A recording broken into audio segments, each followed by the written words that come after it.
하나님이 선택한 사람 다윗 14번째 시간입니다. 어느덧 14번째가 됐네요. 그런데 말씀은 이게 제가 이 말씀은 우리 구약의 사무엘기 상하 말씀인데 이제 막 사무엘 하루 넘어왔어요. 때까지 사무엘 상인데 뭐 다윗에 대해서 여러분 많이 안다고 생각하시지만 여러분 아는 만큼 또 보이는 게 있어요. 그렇죠? 그래서 우리는 이 스토리를 정보로 아는 것이 아니라 이 스토리 속에 주시는 하나님의 계시를 알아야 되고 또 이 구약의 말씀이다 보니까 오늘날에 우리가 살고 있는 시대와 이 환경 속에 있는 상식과 가치관과 충돌하는 본문들이 굉장히 많습니다. 그런 부분들을 여러분들이 어떻게 이해해야 되고 수용해야 되는지에 주안점을 두고 제가 여러분이 큐티하면서 쉽게 은혜 받을 수 있는 그런 본문이 아니라 여러분이 의아해하고 약간 의미 없어하고 왜 성경에 굳이 이런 것들까지 기록되었을까 하는 본문들 위주로 강해 설교를 해나가고 있습니다. 그래서 여러분이 이 설교를 또 다시 한번 리피트하면서 들으셔도 좋습니다.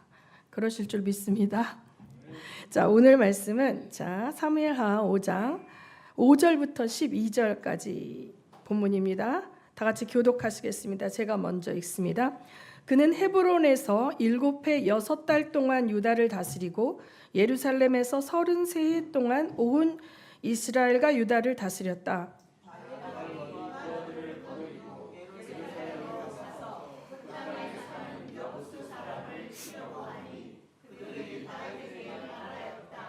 너는 여기 들어올 수 없다. 눈먼 사람이나 다리 저는 사람도 너쯤은 물리칠 수 있다. 그들은 다윗이 그곳으로는 들어올 수 없을 것이라고 생각한 것이다.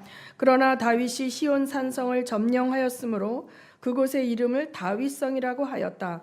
그날 다윗이 이렇게 명령을 내렸다. 누구든지 여부스 사람을 치려거든 물어 길어 올리는 바위 벽을 타고 올라가서 저 여부스 사람들 곧 다윗이 몹시 미워하는 저 다리 저는 자들과 눈먼 자들을 쳐 죽여라. 그래서 눈먼 사람과 다리 저는 사람은 왕궁에 들어갈 수 없다는 속담이 생겼다. 다윗은 그 산성을 점령하고 나서 그 산성에 살면서 그 이름을 다윗성이라고 하였다. 그가 성을 쌓았는데 밀로에서부터 안쪽으로 성을 쌓았다. 만군의 주 하나님이 다윗과 함께 계심으로 다윗이 점점 강대해졌다. 두로왕 히람이 다윗에게 사절 땅과 함께 백향목과 목수와 석수를 보내어서 다윗에게 궁궐을 지어주게 하였다. 다윗은 주님께서 자기를 이스라엘의 왕으로 굳건히 세워 주신 것과 그의 백성 이스라엘을 번영하게 하시려고 자기의 나라를 높여 주신 것을 깨달아 알았다. 자, 여러분이 이 본문을 읽었지만 여러분이 이 본문을 갖고 이 본문에서 무엇을 말하고자 하는지를 이해하기는 굉장히 어려울 것 같아요.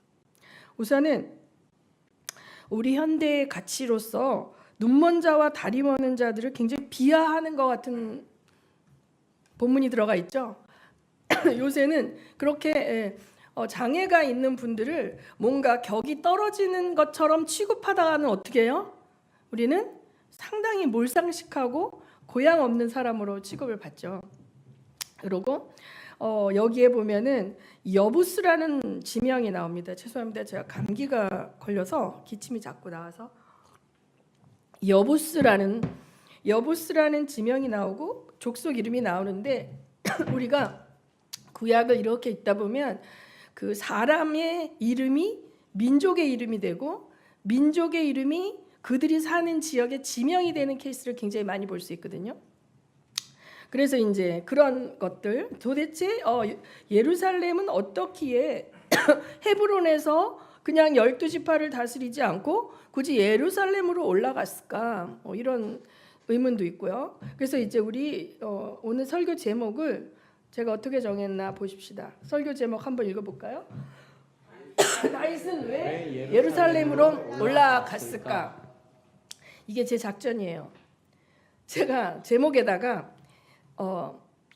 다윗이 예루살렘으로 올라간 이유 이렇게 딱 해갖고 혹은 결론으로 제목을 정하면 여러분은 이미 답을 알고 시작하니까 집중도가 떨어집니다. 근데 이렇게 딱 제목을 정하면 글쎄 여태까지 안 궁금했어. 그냥 이렇게 본문 읽을 때는 뭐 하나의 역사책이야. 그랬나 보다. 헤브론에서 예루살렘으로 올라갔나 보다. 근데 왜 굳이 예루살렘이었지? 그냥 헤브론에 있어도 되는데 왜 예루살렘으로 올라갔을까라는 궁금증을 제가 여러분에게 일으키는 제목을 정한 것입니다. 이것은 제가 한 게 아니고 제가 이제 신학교 때 설교학을 배울 때 그렇게 제목을 정하는 게 청중들이 끝까지 설교를 집중해서 들을 수 있는 것을 도와주는 제목을 이제 정하라 이런 원칙이 있었어요. 궁금해요? 안 궁금해요? 궁금하죠? 예. 강요를 하는 듯한. 그런데 여기 보면 본문에 헤브론에서 7해 6살 동안 유다를 다스렸는데 예루살렘에서는 몇 해 동안? 33해 동안 이스라엘과 유다를 다스렸다. 자, 헤브론에서는 어디를 다스렸다? 유다를 다스렸어요. 그런데 우리가 여태까지 말씀을 배우면서 사울의 왕가가 어떻게 했습니까? 다 죽었죠. 전쟁 가운데 전사했고 그들이 끝끝내 하나님의 뜻을 알지 못하고 그 권위와 통치권이 주어졌는데 하나님의 마음에 합한 일을 하기보다는 헤매다가 결국은 실패로 끝났고 그리고 다윗의 손에 피를 묻히지 않았지만 그들은 몰락했어요. 그리고 나서 다윗에게는 이제 12지파, 나머지 유다 지파를 제외한 이 위에 있던 지파들의 통치권이 이제 부어졌습니다. 근데 이제 우리가 이제 성경 본문을 읽어보면 왜 예루살렘이어야 했다라는 것이 딱 명시되어 나오지는 않아요. 그러니까 여러분이 이 본문만 가지고는 예루살렘으로 올라간 이유에 대해서 찾을 수 없습니다. 근데 여러분이 하나님의 말씀을 볼 수 있는 실력이라는 것은 행간 속에서 나와야 되고 그 스토리 속에서 찾아내야 되는 거예요. 그래서 성경을 읽을 때 보물을 캔다 그러는 거예요. 이 보물을. 자, 그럼 예루살렘이라는 곳은 어떤 지역이냐? 예루살렘은 일단은 이 가나안 땅의 중앙지대에 있어요. 가나안 땅의 중앙지대. 자, 헤브론은 어디 있냐면 유다 지파에 속해 있기 때문에 남쪽에 있습니다. 우리 지도를 한번 띄워주시겠어요? 자, 잘 안 보이죠? 그런데 남쪽에 글씨가 작아서 안 보이는데 그거를 이렇게 짚어줄 수 있나요? 헤브론을 찾아서 한번 짚어주시면 안 되나? 이걸로 안 되나? 헤브론이 여기 있습니다. 헤브론. 예루살렘은 여기 위에 있어요. 그다음에 요 옆에 기브온이라는 곳이 있는데 이 기브온이 이제 이스라엘의 왕이었던 사울이 다스리던 도시예요. 우리 여러분 통일신라 시대 때 통일신라의 수도가 어디예요? 경주였죠. 그런데 통일신라가 이제 삼국을 통일한 이후에 도시를 천도하지 않았어요. 경주에서 그냥 다스렸거든요. 그러면 이 한쪽으로 동쪽으로 굉장히 치우쳐 있는 곳에 도시가 있다면 그 전체에 나라를 다스리는데 취약한 점이 있습니다. 고대 사회에는 지금 같은 인터넷도 없었고 영상 통화도 불가능했어요. 그렇죠? 왕이 어떤 명령을 내리면 편지를 가지고 말을 타고 며칠을 달려가야만 거기에 명령이 이제 도달하는 이제 그런 시대죠. 그런데 이제 이 남쪽의 헤브론이라는 곳은 유다 지파를 다스리기에는 적합한 땅이었지만 12지파를 다스리기에는 남쪽으로 치우쳐 있었어요. 그 다음에 이스라엘 오랫동안 이제 다스렸던 사울이 이제 했던 기브온은 중간지대 아주 좋은 데 있죠. 그런데 이런 여러 이유가 있었던 것 같아요. 이미 사울의 도시였던 그 기브온으로 입성하기보다는 그 당시 아무 지파에게도 속하지 않았던 예루살렘을 이제 성읍으로 정하겠다는 마음이 있었던 것 같아요. 그런데 이것이 왜 다윗은 예루살렘을 주목했을까라는 것은 성경에 또 나와 있지 않아요. 그러나 이 예루살렘이라는 곳이 하나님에게 있어서 특별한 지역이었다는 것은 우리가 창세기를 통해서 알 수 있어요. 창세기 아브라함에게 이삭을 데리고 어떻게 하라?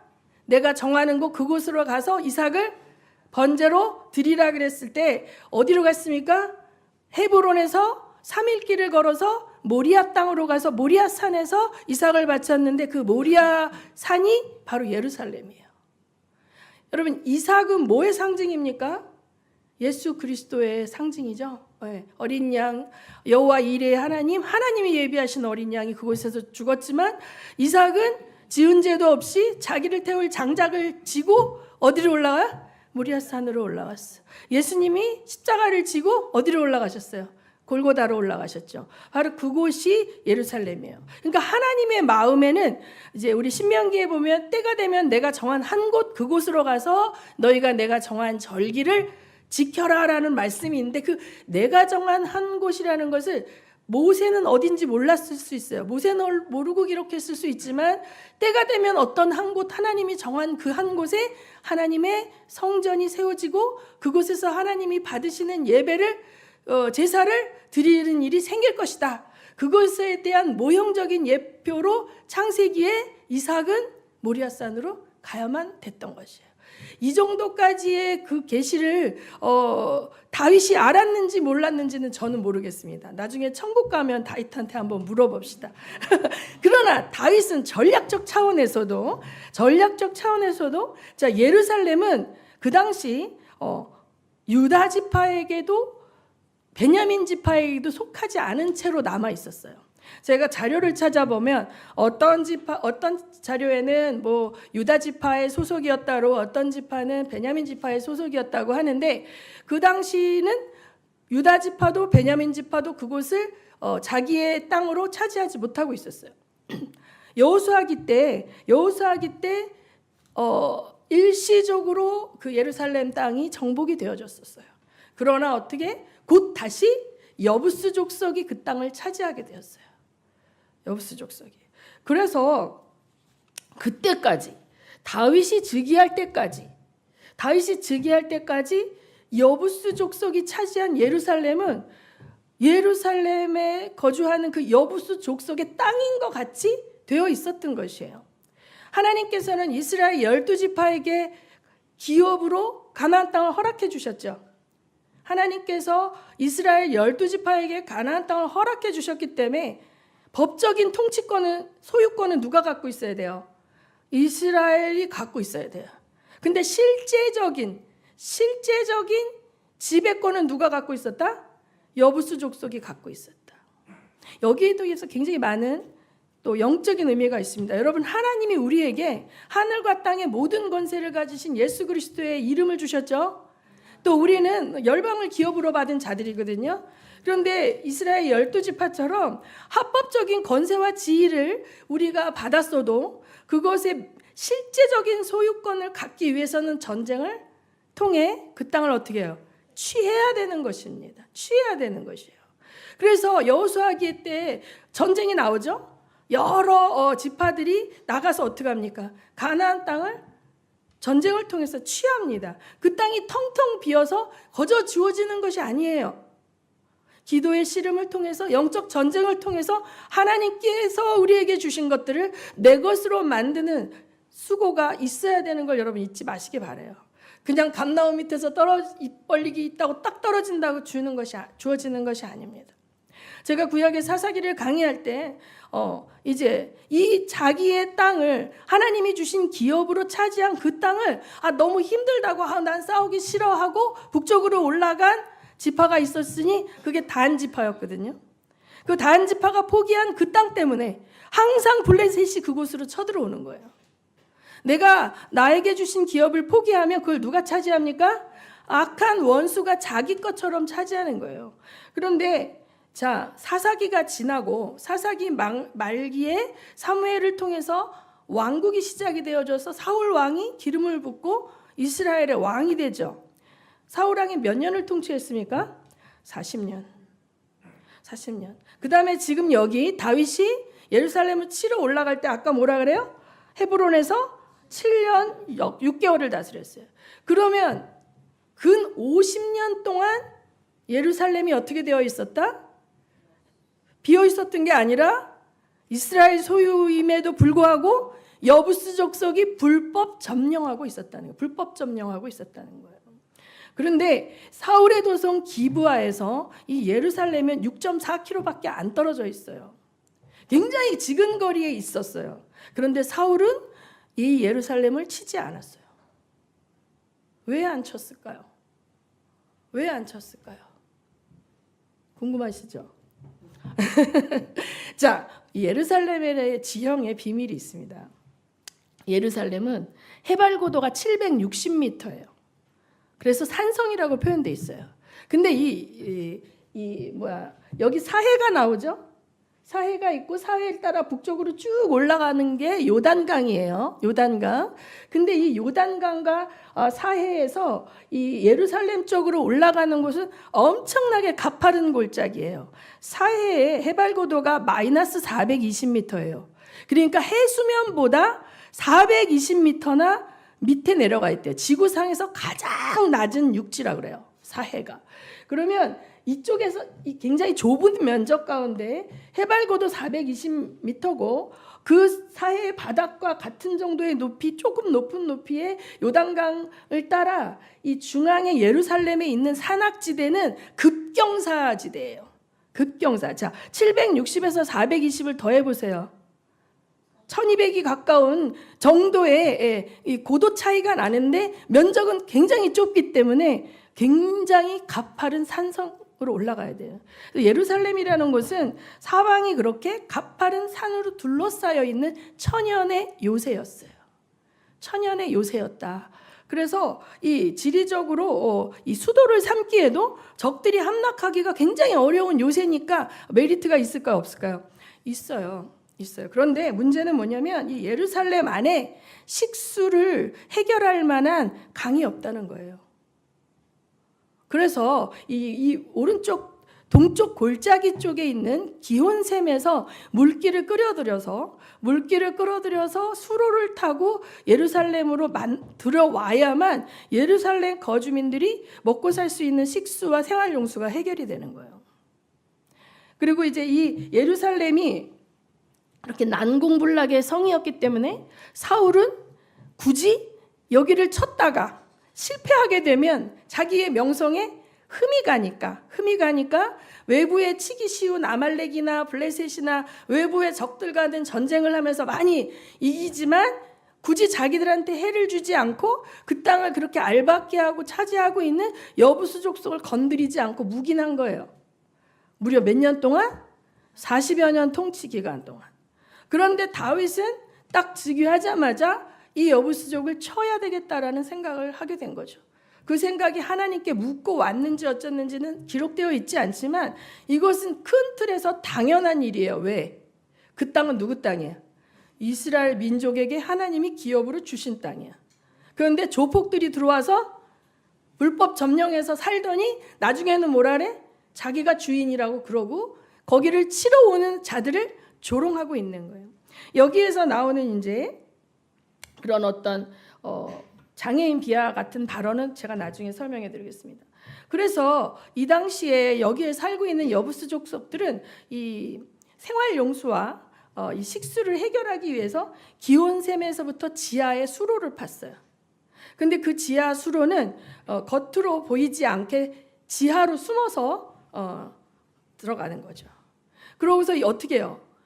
이 해발 고도가 낮은 데서 예루살렘까지 올라가려면 어떻게 돼요? 위로 올라가야 되잖아요. 그러니까 수직 갱도를 판 거예요. 이 터널인데 이렇게 수평적으로 가는 터널이 아니라 어떻게? 수직으로 올라가는 터널을 바위산에 판 거예요. 바위산 속에. 그래서 일정한 웅덩이에 모여있던 그 물을 예루살렘 성에서 우물을 깃듯이 두레박을 내려서 그 물을 길어서 올려서 살고 있었다 이 말이에요. 그러니까 여러분은 이제 이런 지형적인 걸 잘 모르니까 본문을 읽어도 굉장히 어렵고 오지 않아요. 근데 자 다윗이 명령한 거예요.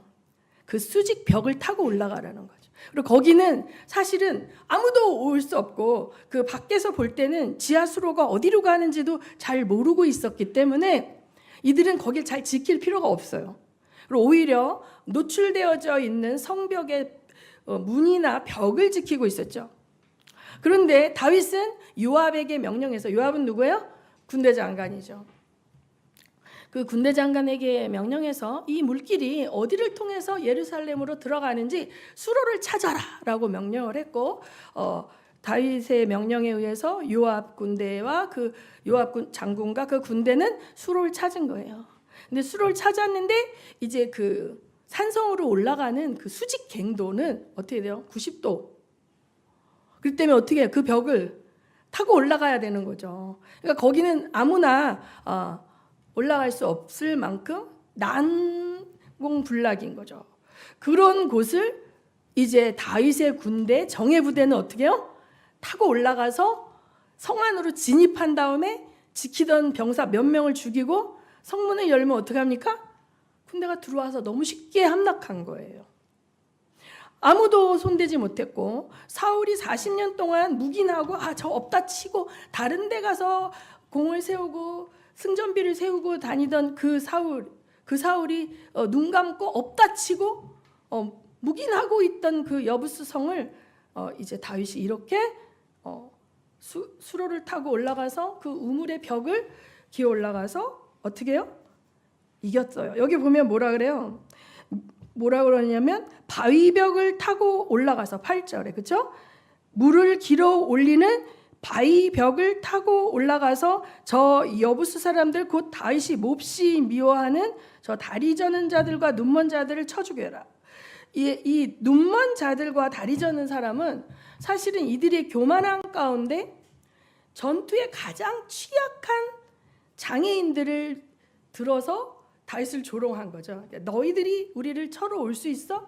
우리 성 안에 있는 눈먼 자들과 다리 저는 자들이라도 너희들을 이길 수 있어. 이런 식의 비하 발언을 했던 건데 사실은 이 눈먼 자들과 다리 저는 자들에 대해서도 자료를 찾아보면 랍비들의 자료나 이런 거에 보면 어떻게 해석하냐에 대해서 의견이 굉장히 분분합니다. 그러나 일반적으로 이렇게 하는 것이 많은 정설이기 때문에 저는 이 부분을 택했습니다. 그래서 다윗이 너무 화가 나서 그래?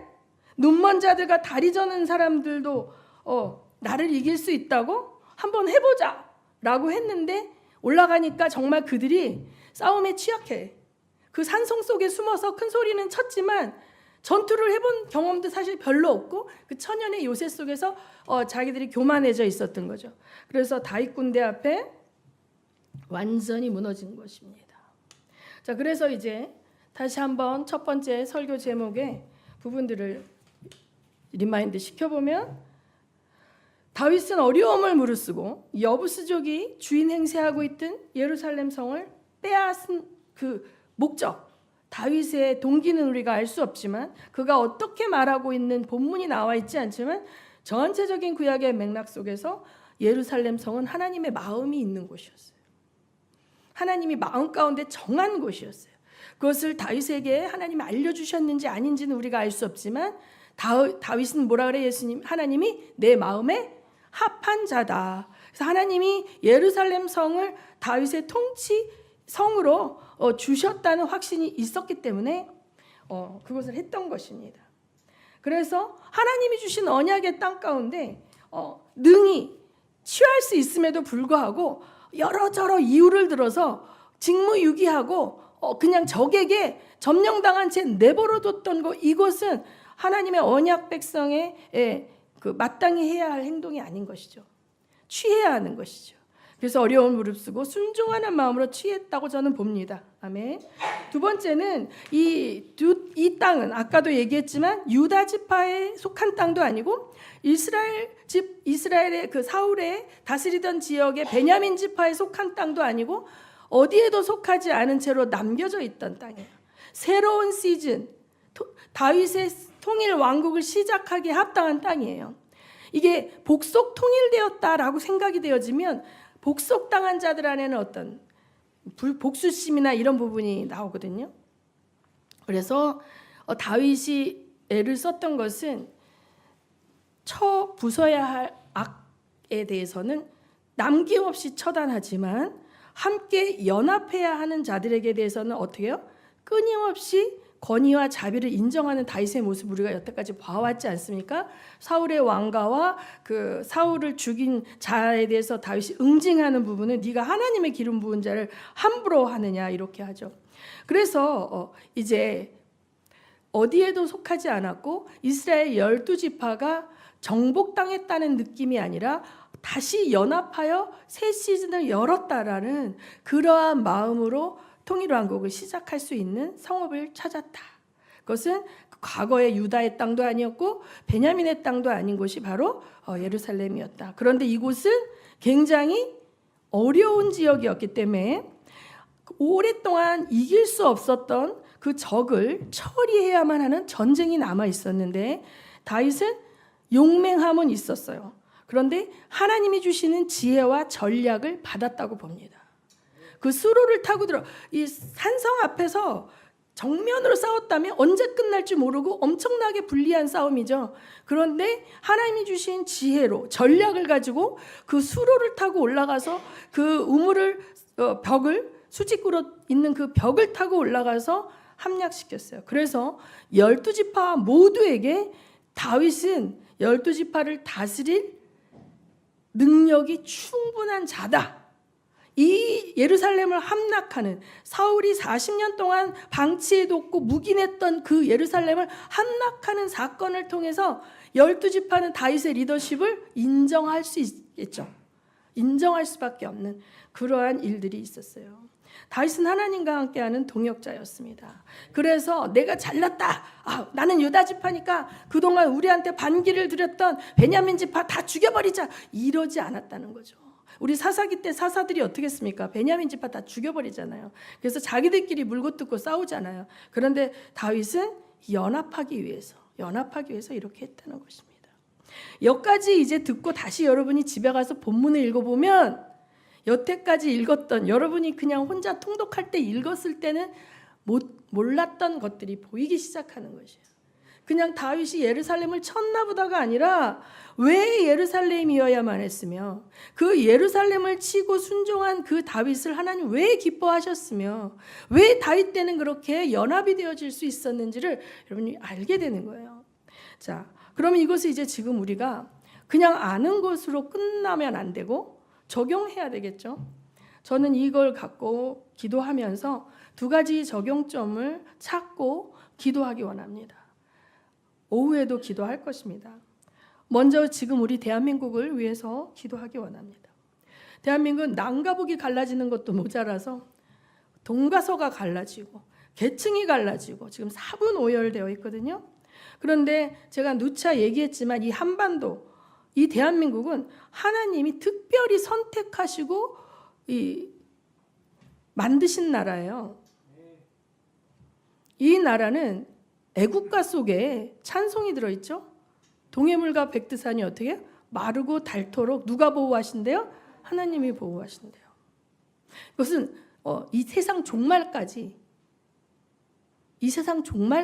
하나님이 대한민국과 함께 하신다는 믿음의 고백을 국가 행사 때마다 부르는 나라예요. 대한민국은. 그 다음에 그 당시 지금보다 더 복잡한 그 알력 다툼이 있었어요.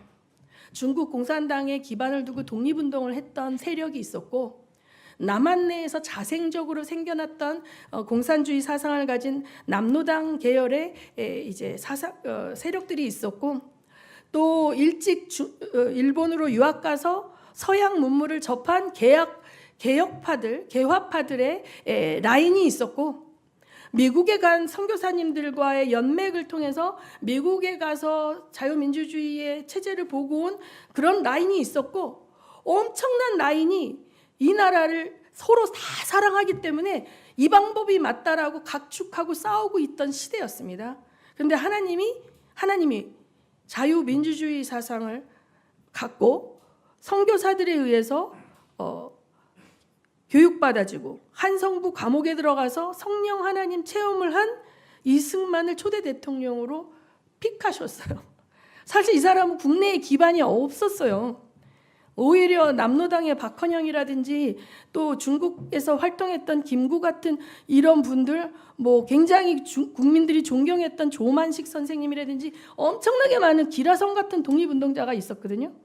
그런데 일찍이 청년회 때 미국으로 가서 그곳에서 외교를 통해서 독립운동을 하던 이승만 대통령은 사실은 국민들에게 그렇게 많이 메리트가 있던 사람도 아니었어요. 근데 하나님의 뜻 가운데 기독교 입국론. 기독교 입국론으로 자, 조선으로의 회귀가 아니에요. 왕이 다스리는 조선으로의 회귀가 아니라 자유민주주의 체제의 상권 분립이 되어져 있는 대한민국의 이 체제, 이 모든 것은 이승만이 공부한 그 모든 정치학과 이 모든 상향 속에서 이제 하나님이 그를 통해 일하셨어요. 그 당시 1920년대는 커뮤니즘, 이 공산주의가 나온 지 얼마 되지 않았기 때문에 너무 좋은 사상이에요. 이 지상에도 유토피아를 만들 수 있구나. 가진 자나 못 가진 자나 없이 모든 것을 똑같이 나눠서 이게 경자 유전의 원칙으로 이게 된다고 하면 얼마나 귀한가 막 하면서 모든 지식인들은 글로 다 쏠려가고 있었는데 이승만의 책에 뭐라고 써 있냐면 인간의 본성 안에는 내 것을 아끼는 사유욕의 본능이 있다는 거예요. 그렇죠? 그런데 이것을 간과한 제도인이 필시 망할 것이다. 통찰력이 있었던 거예요. 그래서 어쨌든 그러고 입법국회에서는 목사가 기도하고 예배를 통해서 이 나라를 열었다는 거죠. 입법부를. 그러니까 하나님은 특별하신 계획이 있으신 거 이 나라. 6.25 때 다 먹혔는데 전 세계의 기독교 국가들이 연합군을 보내서 자기 국민들, 자기 청년들을 다 죽여가며 이 나라를 지켰어요. 그 유엔이 창설되고 그렇게 많은 군대를 파병하고 그렇게 많은 사람이 죽은 전쟁이 없어요. 그 국력을 엄청 소진하면서 이렇게 이제 지켜냈던 나라인 거죠. 그런데 어떤 청년들이 이렇게 해요. 아니 왜 우리가 꼭 통일해야 돼? 그냥 북한은 북한대로 우리는 우리대로 잘 살면 되잖아. 그것이 아니거든요. 하나님의 뜻 가운데 이 대한민국 한반도 전체는 하나님을 예배하는 나라가 돼야 되는 것이죠. 네. 사진 하나 보여주세요. 이것은요 1907년 평양 대부흥 때 사진이에요. 선교사들이 평양으로 들어와서 평양에서 엄청난 부흥이 일어났어요. 교회의 역사를 연구해 보면 아주사의 부흥이다, 웨일즈의 부흥이다, 여러 부흥이 있는데 교회의 역사에 기록될 만큼, 세계의 부흥의 역사에 기록될 만큼 엄청난 부흥이 1907년 평양에서 일어났어요. 평양의 장대현 교회를 중심으로 일어났어요. 그런데 이 평양의 부흥은 1903년 원산의 부흥에 불씨가 띈 거예요. 1903년 원산의 부흥은 하디라는 선교사가 회개함으로 시작이 되어졌는데 하디 자신이 의사였고 무지무지한 엘리트였기 때문에 한국에 와서 되게 교만하게 느꼈어요. 이렇게 무식하고 더럽고 이런 자들 앞에 내가 나의 인생을 들여서 왔다는 것에 대해서 굉장히 자부심을 갖고 있었는데 하나님께서 하비를 조명하시고 성령께서 조명하니까 그 교만함과 그 엘리트 의식과 그 내가 주는 자라는 그런 것에 대해서 하나님이 직면하게 하셨고 하디는 울며 불며 회개하고 내가 하나님 앞에 무시하는 마음으로 조롱하는 마음으로 이 민족을 대한 것을 회개합니다라고 했을 때 원산에서 부흥이 먼저 일어났어요. 이 부흥의 불길이 터지다가 이제 하디는 안식년으로 본국에 돌아갔는데 평양으로 옮겨 붙었는데 평양은 더 엄청나게 일어났던 것입니다. 그래서 평양의 그 길선주 장로는 자기가 축첩하고, 그러니까 장로였음에도 불구하고 그 당시는 첩을 두거든요. 돈 많으면은 첩을 두고 그 문화대로 살았던 것. 그러니까 그냥 교회는 다녔지만 내 가치관과 삶은 그냥 살던 대로 살면서 교회 나가니까 나 잘 믿네 이렇게 했는데 성령께서 강타하시면서 회개하게 하셨는데 삶의 속속들이 그냥 타성에 젖어서 살고 문화대로 살았고 그냥 부자니까 첩을 두고 이랬던 모든 것들이 성경적인 가치관에 어긋나는 모든 것을 죄인이라고 회개하게 하시면서 길성주 장로가 떼굴떼굴 구르면서 회개하기 시작하자 전국 방방곡곡에서 쌀을 사들고 와서 이 부흥사경회에 참석하기 위해서 이렇게 엄청난 영혼들이 예수를 믿게 되었습니다. 바로 예루살렘 같은 여부수 족속이 장악하고 있던 그 평양 땅에 하나님의 거룩한 불이 떨어져서 그들이 전부 하나님의 군사가 되어지는 역사가 일어나. 아멘. 그래서 이 평양의 신학교에서 이기풍이라는 사람을 선교사로 대한민국 최초의 선교사로 보내는데 어디를 보내냐면 제주도로 보내요. 그 당시 제주도는 가장 척박한 땅이었어요. 제주도는요, 하루도 구슬 안 하는 날이 없어요. 배가 떠날 때마다 무당을 불러서 구슬하고, 심지어 이규풍 목사님이 갔을 때는 그 마을의 산신령이라는 커다란 구렁이한테 처녀를 한 마리씩, 한 명씩 굴에다 바치는 정도의 이런 우리가 전설의 고향에 나올 법한 일들이 하고 있었어요. 하나님이 저 제주도 과랄에서 갔을 때 그 이규풍 목사님의 이규풍 목사님의 그 선교하신 그 사역에 대해서 다 읽어보면, 근데 이 이규풍 목사님이 그 구렁이가 나와서 해마다 처녀 하나를 잡아먹던 그 곳에 있었는데 아무 일도 안 일어난 거지. 지금 우리 동남아에서 전도할 때 일어날 법하니. 그래서 이 사람이 뭐예요? 구렁이보다 센 신이 접한 사람인가 보다 이렇게 얘기했을 때 이기풍 목사님이 복음을 전해서 10개의 교회를 개척합니다. 부흥이 일어나면 가장 악한 사단의 권세가 있는 곳을 어떻게 해요? 공략하는 것이 마땅한 것이에요. 그래서 평양 대부흥의 그 불길이 어디로 갔다? 전국으로 퍼졌고 가장 취약한 땅인 제주도 땅, 무속과 우상 숭배가 아주 판만했던 그 땅에 선교사가 가서 몇 개의 교회를 개척했다고요? 10개 교회를 개척했어요. 근데 그 땅이 지금 어떻게 되어 있는지 보여주세요. 다음 사진 보여주세요. 바로 그 자리가 이 자리입니다. 그 자리에 이게 서 있습니다. 그 장대현 교회 터가 헐려지고 그곳에 서 있는 것은 우상과도 같은 그 땅을 통치 점령하고 있는 인간이나 이미 신이 되어버린 그들이 저곳에서 주인 행세하고 있습니다. 이것은 남북 통일 민족주의적 차원이 아니라 하나님의 기업을 받은 백성의 차원에서 이곳은 어떻게 해야 돼요? 점령해야 할 여부스 족속의 땅입니다. 사울과 같이 묵인하고 우리끼리 사이좋게 잘 지내면 되지 할 수 없는 것입니다. 하나님이 그곳에 부흥의 불길을 떨어뜨렸기 때문에. 제가 동아시아에 사도 바울이 세웠던 7교회 지역을 돌 때 그곳에 무슬림의 점령 이후에 그 교회터들이 다 회파되어져서 돌무더기밖에 남아있지 않아요. 여러분, 일시 점령했다 그래서 적들이 포기하지 않아요. 소유권은 우리에게 있으나 우리가 약해지면 적들이 들어와서 합법적인 우리를 쫓아내고 불법적인 그들이 주인 행사를 하고 강제 점령하고 있어요. 전 지금 정치 얘기를 하는 것이 아닙니다. 영적인 얘기를 하는 것입니다. 그러므로 우리는 반드시 복음 통일 해야 될 것입니다. 아멘. 여부스족이 강탈한 그곳에 다시 한번 부흥의 불길이 일어나 평양 땅 예루살렘에서 할렐루야 코러스가 올라가는 그날을 기대합니다.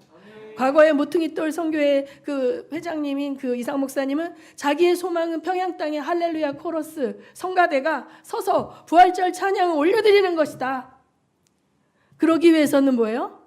오늘 하루도 목숨을 내놓고 그 땅을 위해서 영적 전쟁을 감당하는 전쟁에 능한 군사가 있어야 가능한 거예요. 그냥 저절로 되지 않습니다, 여러분. 첫 번째 적용 포인트는 나라에 대해서 적용했습니다.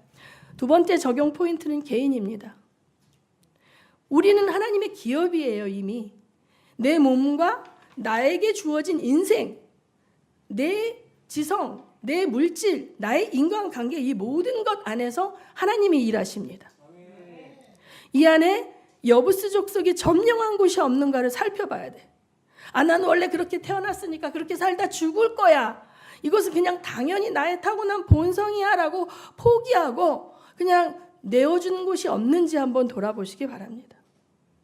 하나님의 사명과 언약 안에서 새로운 기업의 상속자인 나는 이미 소유권과 합법적인 권세를 소유했습니다. 요새 손 목사님이 매번 하고 있죠. 거듭난 나의 권세와 정체성에 대해서.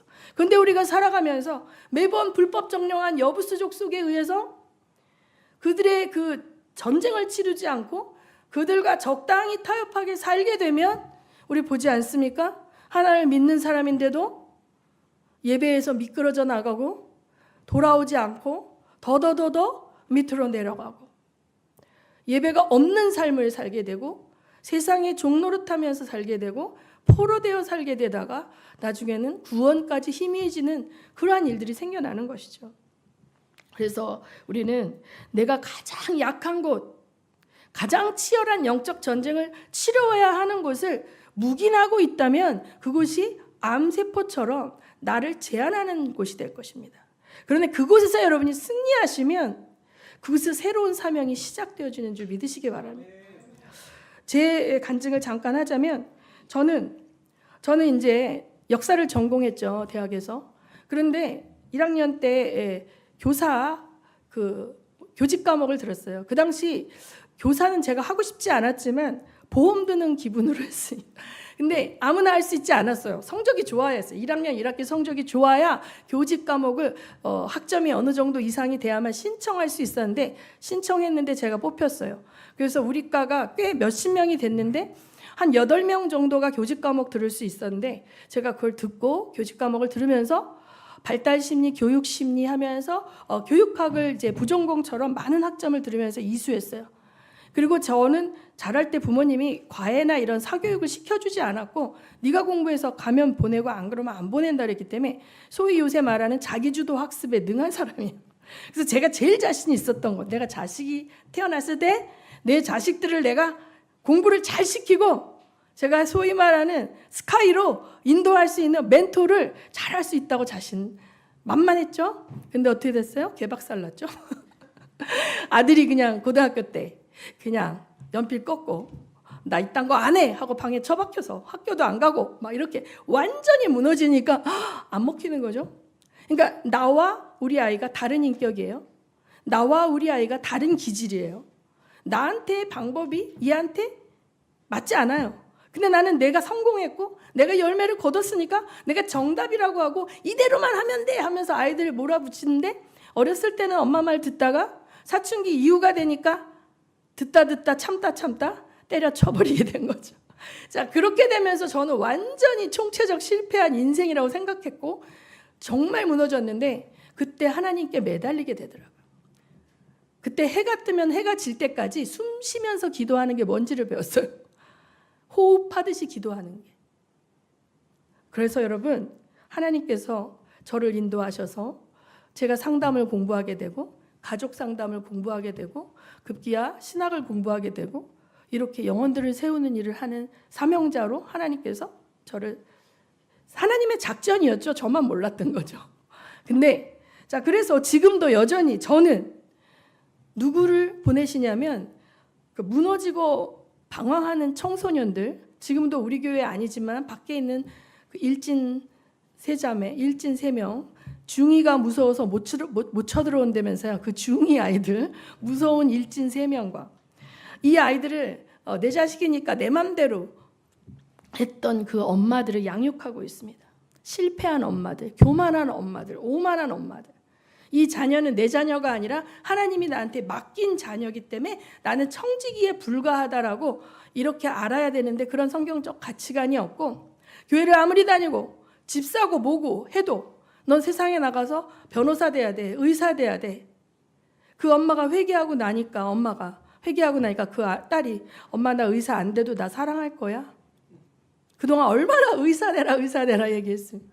변호사 제가 얘기했지 않습니까? 영국에 갔을 때 만난 선교사님 딸은 변호사가 됐는데도 마약 중독자가 됐어요. 제가 호텔방에 있는데 계속 문을 두드리고 누가 들어와서 밤 12시까지 그 어떠한 선교사들 동료에게도 오픈하지 못한 자기 딸이 지방에 출장 가서 지방에서 근무한다고 그렇게 동료 선교사들 알고 있는데 저한테 오픈했어요. 자기 딸이 마약 중독이라 치료소에 들어가서 격리 수용돼 있다. 그러니까 아직까지 저한테 하나님께서 그런 영혼들을 보내시는 이유는 제가 실패했는데 그 실패 속에서 주저앉아서 좌절하지 않고 그 실패 가운데서 하나님을 붙들었더니 하나님이 뭐예요? 운디드 힐러로 그 실패에 좌절한 자들을 희망의 빛을 주는 하나님의 편지로 통로로 쓰고 계시다는 거예요. 여러분의 여부스 족속이 어디입니까? 여러분이 난공불락의 실패라고 포기해버린 영역이 어디입니까? 그곳에 하나님의 능력이 임하면 그것이 여러분의 무기가 될 줄 믿습니다. 포기하지 마시기 바랍니다. 그래서 우리는 두 가지 적용점을 찾습니다. 첫 번째는 이 나라 이민족 여부스 족속에게 내어줄 수 없다. 되찾아야 된다. 탈환해야 된다.